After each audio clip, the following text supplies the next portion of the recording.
तेजिंदर बग्गा आजकल खबरों में है और जितना कुछ तेजिंदर बग्गा के लिए पिछले 2-3 दिनों में हुआ उतना शायद ही किसी पॉलिटिशियंस के लिए या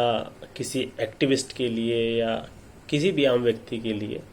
इतने कम समय में, जैसे कानूनी मशीनरी कहिए, सरकारें कहिए, पुलिस कहिए या हाई कोर्ट कहिए, जितनी स्विफ्टनेस के साथ, जितना मतलब फास्ट स्मूथली जो एक्शन अलग अलग पुलिस ने, अलग अलग सरकारों ने, कोर्टों ने किए हैं, वो शायद ही भारत की हिस्ट्री में कभी हुआ हो। होता है कभी कभी, ऐसा नहीं है कि होता नहीं है, रात को कोर्ट खुलते हैं और इस मामले में भी ऐसा हुआ कि रात को कोर्ट खुला और जो तेजिंदर बग्गा है उसको बेनिफिट मिला। तेजिंदर बग्गा ने ये कहा है कि Punjab and Haryana high court ने एक बार फिर से ये दिखा दिया है कि देश में कानून का राज है और कानून अभी ख़त्म नहीं हुआ है देश में। उनके द्वारा इसलिए ऐसा कहा गया क्योंकि परसों जो सारी एक जो ड्रामा हुआ था कि दिल्ली पुलिस जो है बग्गा को पकड़ के ले गई थी, उसके बाद दिल्ली पुलिस के द्वारा पंजाब पुलिस बग्गा को पकड़ के ले गई थी दिल्ली से, और फिर दिल्ली पुलिस ने दिल्ली में बग्गा के पिताजी के कहने पर जो है किडनैपिंग का केस जो है पंजाब अज्ञात लोगों के खिलाफ या उन लोगों के खिलाफ करवाया जो उसे घर से पकड़ के लेके गए थे। उसके बाद उन्होंने हरियाणा पुलिस को इन्फॉर्म किया, हरियाणा पुलिस ने पंजाब पुलिस को रोका और उसके बाद पूरा ड्रामा चला। पंजाब के द्वारा जो है हाई कोर्ट में केस भी किया गया, उसकी अभी हियरिंग होनी है। दूसरा ये हुआ कि उस सारे प्रोसीजर के बाद बग्गा वापस दिल्ली आया, दिल्ली आकर के घर पहुंचा और उसके बाद अगले दिन फिर से जो मोहल्ले में जो कोर्ट था जहां पर ये मामला है चल रहा है, जिस एफआईआर के चलते जो ट्वीट हुआ और ये सब कुछ हुआ और आम आदमी पार्टी की तरफ से जो ये एक्शन लिया गया एफआईआर का, तो उसमें जो जुडिशियल मजिस्ट्रेट है उनके द्वारा जो है नॉन बेलेबल वारंट जो है शनिवार को फिर से बग्गा के खिलाफ इशू किया गया। उसके बाद जो है Bagga Punjab and Haryana high court पहुंचा और देर रात जो है माननीय Punjab and Haryana high court ने बग्गा को, क्योंकि ट्यूसडे को उसके मामले की हियरिंग होनी है, तब तक के लिए पंजाब पुलिस को, पंजाब सरकार को कहा है कि कोई भी कोएर्सिव एक्शन ना लिया जाए, यानी कि उसे गिरफ्तार न किया जाए, और वो पंजाब सरकार या पंजाब के एडवोकेट जनरल की तरफ से माना गया है। हालांकि इस मामले में इतनी अर्जेंसी दिखाई गई, और भी बहुत से ऐसे मामले हो सकते हैं सरकारों में, लेकिन क्योंकि ये मामला नाक की बात बन गई है बीजेपी के लिए भी और आम आदमी पार्टी के लिए भी। अरविंद केजरीवाल के पास मुश्किल से तो पुलिस आई है और पुलिस आने के बाद उसका एक वीडियो वायरल हो रहा है जिसमें 4 दिन अगर ऐसे लोगों को जेल में रखा जाएगा तो सब सुधर जाएंगे। तो वो जैसे भी एडिटेड वीडियो है या ओरिजिनल वीडियो है, जिस तरह का भी है, वो ट्विटर पे बड़ा ट्रेंड कर रहा है और उसी तरह का लगता भी है, क्योंकि जिस ढंग से पंजाब में सरकार आते ही पहली बार आम आदमी पार्टी के हाथ में कहीं पर पुलिस कंट्रोल में आई और उन्होंने अपना असली रूप दिखाना शुरू कर दिया। जिस तरह से कोई भी पॉलिटिकल पार्टी के पास, मतलब पॉलिटिकल पार्टियां सरकार में चाहती है कि पुलिस उनके पास हो, क्योंकि पुलिस एक तरह से वो फोर्स है जिसको यूज या मिसयूज करके जो सरकारें हैं या जो पार्टियां हैं अपने पॉलिटिकल ओपोनेंट्स का या सबका जो है हिसाब किताब रखती है और करती है। और आम आदमी पार्टी ने भी कुल मिलाकर के ऐसा करने की कोशिश की है, ऐसा प्रतीत होता है, क्योंकि जैसे ही सरकार आई कुछ ही दिनों में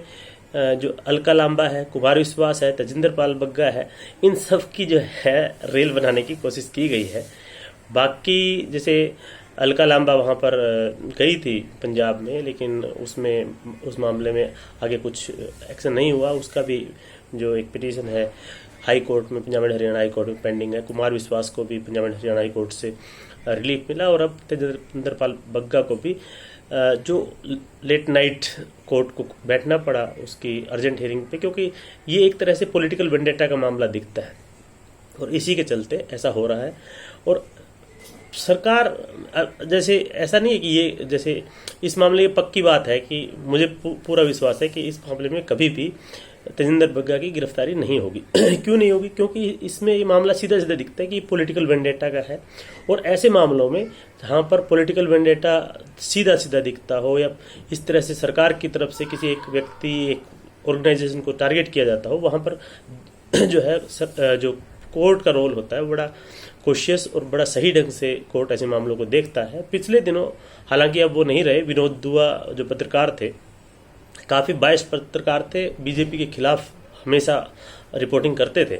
और उसी के चलते बीजेपी के हिमाचल सरकार कह सकते हैं कि हिमाचल प्रदेश में बीजेपी के द्वारा उसके खिलाफ जो है विनोद दुआ के खिलाफ एक एफआईआर लॉन्च की गई और उसको पकड़ने के लिए पुलिस पहुंच भी गई थी उनके घर दिल्ली में। लेकिन उस मामले में सुप्रीम कोर्ट में सीधे वो पहुंचे और सुप्रीम कोर्ट में उन्हें प्रोटेक्शन मिला, और प्रोटेक्शन भी मिला, और उसके बाद जो एफआईआर वगैरह क्वेश्चन वगैरह हुई, और उस पूरे मामले में हिमाचल सरकार ने या हिमाचल पुलिस ने पूरी कोशिश की उसको किसी न किसी तरह से पकड़ा जाए, लेकिन सुप्रीम कोर्ट उसके बीच में एक तरह से दीवार बन के खड़ा हो गया। ऐसी ही बात अब होने वाली है कि शुरुआती दौर पे जब बग्गा को उठा करके ले जाया गया, जो कि दिल्ली पुलिस का ये कहना है कि इस मामले में इलीगल जो अरेस्ट वो था, एक तरह से प्रोसीजर जो है वो लेट डाउन सीआरपीसी के अनुसार उसको फॉलो नहीं किया गया था,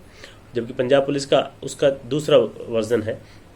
लेकिन शुरू में पुलिस के द्वारा ऐसा किया गया, जो पॉलिटिकल